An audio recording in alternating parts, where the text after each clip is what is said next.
What's up guys, and a lot has happened this week. I was absent for a week and a lot of things have leaked. Some are interesting and some are very disappointing. So we're gonna discuss all that in this video.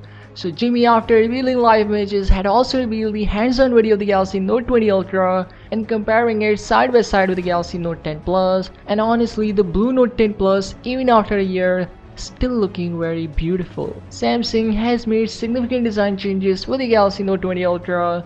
That's the reason why it is looking miles better than Galaxy S20 Ultra. The new S Pen placement is confirmed, but there is no changes in the S Pen physically. He swapped the S Pen of the Galaxy Note 20 Ultra and Note 10 Plus, and they both fits perfectly. There is also some new S Pen features with 9ms speed compared to 16ms speed of last year. And just like the iPhone 11 series, the glossy black Note 20 Ultra has frosted camera system, so you can expect frosted Note 20s to have a glossy camera setup. And you guys remember OnLeaks revealed the CAD renders of the Galaxy Note 20 Ultra along with its dimensions, in which he revealed that Note 20 Ultra is going to be the slimmest Samsung smartphone, coming at 7.6mm. But as you can see here, it's not slim by any means. Maybe it will be thinner than Galaxy S20 Ultra, but not thinner than Note 10 Plus from last year. Also, this is official. Qualcomm has made the Snapdragon 865 Plus chip official. This is officially the first chip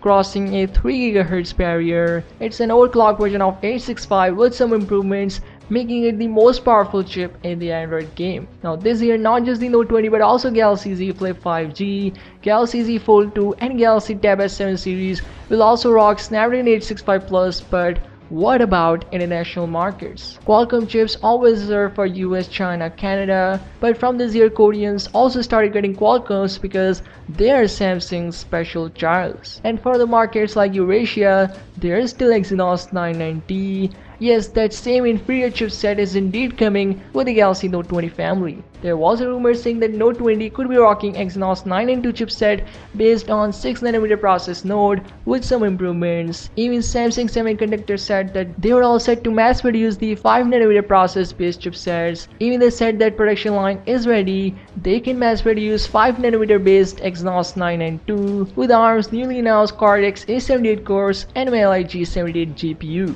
They were waiting for Samsung smartphone division's decision, but TMRO still wants to disappoint their users. And cherry on top, Jimmy says that Note 20 Ultra doesn't support 120Hz at 1440p Quad HD resolution. If you switch to Quad HD, the phone will automatically switch its refresh rate back to 60Hz, which is literally very disappointing. I mean, the OnePlus 8 Pro, the Oppo Find X2 Pro all supports 120Hz at 1440p resolution. Even they have LTPS panel, but for some reason the Note 20 Ultra will be rocking LTPO display panel and still doesn't support 120Hz at Quad HD resolution. He further revealed that his Note 20 Ultra is the Snapdragon 865 Plus variant, so what you can expect with the Exynos 990. But again, he says he has a pre-release software, so maybe we could see 120Hz at 1440p Quad HD resolution in the final unit. Also, a new report from Korea says that Galaxy Note 20